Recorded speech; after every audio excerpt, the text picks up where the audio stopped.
Pero no es lo mismo decir Dios está conmigo a decir Dios está en mí.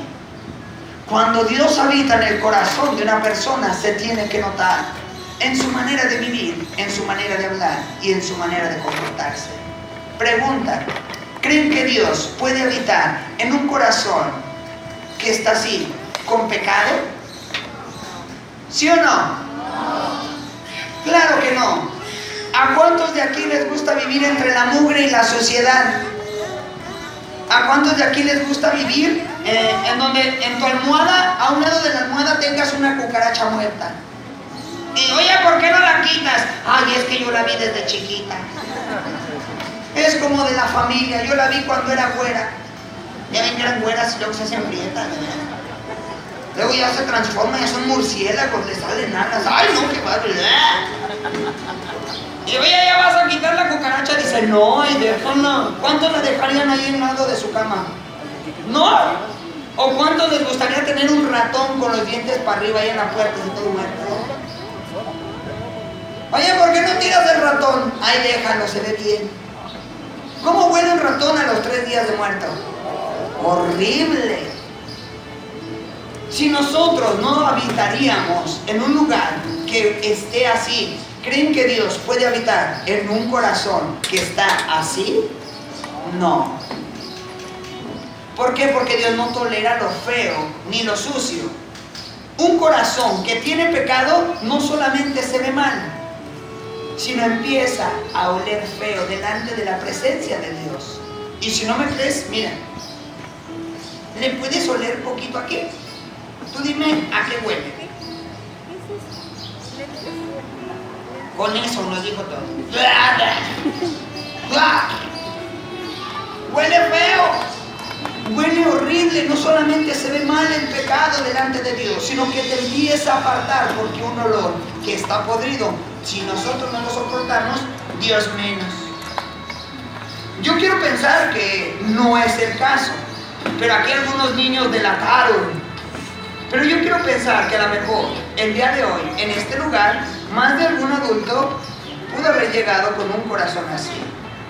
Que a lo mejor por ahí trae un pecadillo que empieza a oler mal. ¿Por qué digo un adulto? Porque los niños, como bien hemos estado platicando, los niños tan solo empiezan a imitar lo que en su casa ven. ¿Creen que el día de hoy haya por aquí alguien que traiga un corazón así? Yo no sé, pero yo creo que Dios sí. Ahora, no te preocupes, aquí no vamos a delatar a nadie. A lo mejor muchos hasta vinieron, ay, que dice que vamos a ver un payaso que bien famoso que sale en el... ¿Y a mí qué? ¿De qué sirve que usted me venga a ver a mí y se vaya de aquí y siga igual? Yo soy igual que tú, a lo mejor con más maquillaje, pero soy igual. A mí no me interesa que nos venga a ver. A mí me interesa que usted conozca a aquel que pueda ayudarle a cuidar su corazón. ¿Cómo se limpia? Digo, porque ya vimos que está todo sucio, mugroso y feo. ¿Así se lo quieren llevar? ¿Se lo quieren llevar limpiecito? ¿Cómo? ¿Vaciando? ¿O cómo? Hay que vaciarlo. A ver, sáquense un corazón y métanse otro. Pues no, no se puede. Limpiando, ¿verdad? ¿Cómo se limpia? Una vez alguien me dijo, yendo a la iglesia, cuando los niños o las gentes adultas van a la iglesia, ¿se limpia el corazón? No.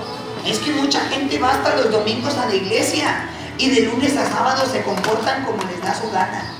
Pues ¿de qué sirve? Alguien me dijo, leyendo la Biblia, si leemos la Biblia, ¿se limpia el corazón? No. Y es que mucha gente sí la lee, pero no la practica. Hay otros que sí tienen Biblia en su casa, pero no la abren. Un amigo una vez me dijo, oye, ¿dónde guardas tu dinero? Dije, no, pues cuando tenía, pues en el banco. Me dice, no, guárdalo en la Biblia. Dije, ¿y ahí por qué? Si es que como nadie la abre, ni quien sepa que ahí hay dinero. Triste pero cierto, si un ratero se mete a tu casa, ¿qué es lo último que se lleva? Pues la Biblia, ¿para qué la quiere? ¿Cómo se limpia entonces el corazón? ¿De qué manera podemos nosotros estar agradables delante de Dios? ¿Cómo? ¡Orando! Vamos a orar. Cierre sus ojos y no nos vamos a ir hasta que se limpie. Bueno, sí, la oración sí sirve, pero hace algo más. Falta, perdón, algo más. Arrepentirse. Ahí vamos ya. Muy bien, pero falta algo más.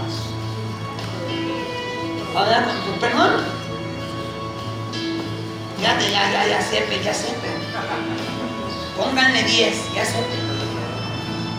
Fíjense, dice la palabra de Dios en Juan 3:16, que de tal manera amó Dios a este mundo que entregó a su único Hijo, que se llama Jesucristo, para que todo aquel que en Jesús crea no se pierda, mas tenga vida eterna. Cuando nosotros dejamos que Jesús habite en nuestro corazón, cuando nosotros invitamos a que Jesús more en nuestra vida, la sangre preciosa que Él derramó hace más de 2000 años no fue en vano, porque fue por amor y fue por ti y por mí. Jesucristo murió, pero murió por tus pecados y los míos.